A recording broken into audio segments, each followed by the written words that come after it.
On May 11, 2011, 6-year-old Timothy Pitzen'S was dropped off at school by his father, James, in Aurora, Illinois. Not too long after Timothy started his day at kindergarten, his mother, Amy, actually picked him up from school, telling the office that there was a family emergency. Later that day, when James went to go and pick Timothy up from school, he was advised that his wife had picked Timothy up earlier in the day, and he was extremely confused. Once Timothy and Amy were reported missing and they began their investigation, they found out that she had taken him on a 3-day road trip to different fun spots. She took him to the Brookfield Zoo and to water parks in Gurnee and Wisconsin Dells. Amy had reportedly driven hundreds of miles on that 3-day trip between Illinois and Wisconsin. On May 13, 2011, both Timothy and his mom were seen checking out on camera at the Kalahari Resort in Wisconsin Dells, and that was the last time that Timothy has been seen alive.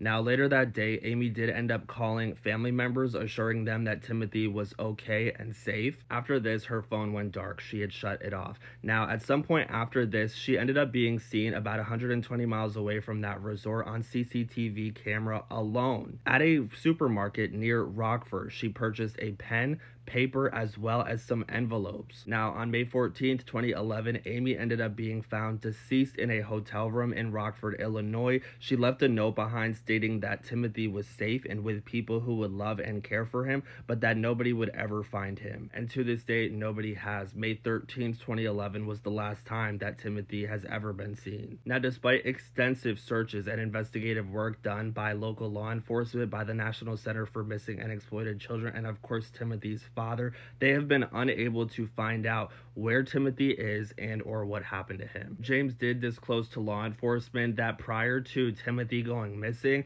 and prior to his wife's death, the two had talked about possibly separating because he had found out that Amy was talking to one of her exes. And James gave Amy an ultimatum. He said, either you choose to continue talking to your ex or you choose your current family right now, him and Timothy. Amy's cousin disclosed that Amy had been married a few times prior and divorced, and this was something that put a lot of stress on her. She did not want to be divorced again. He, as well as other family members of Amy, said that she had a history of depression with spells that could send her into a spiral. So while many people in Amy's family believe that she could not have possibly hurt her son, if she was in a dark space and was off of her medication, it's definitely possible. Over the years, there have been several age-progressed photos of Timothy created, and law enforcement said that this case is still open and they are still hoping that one day someone will come forward with information that will lead them to Timothy's whereabouts. His father, James, is also hopeful for that as well.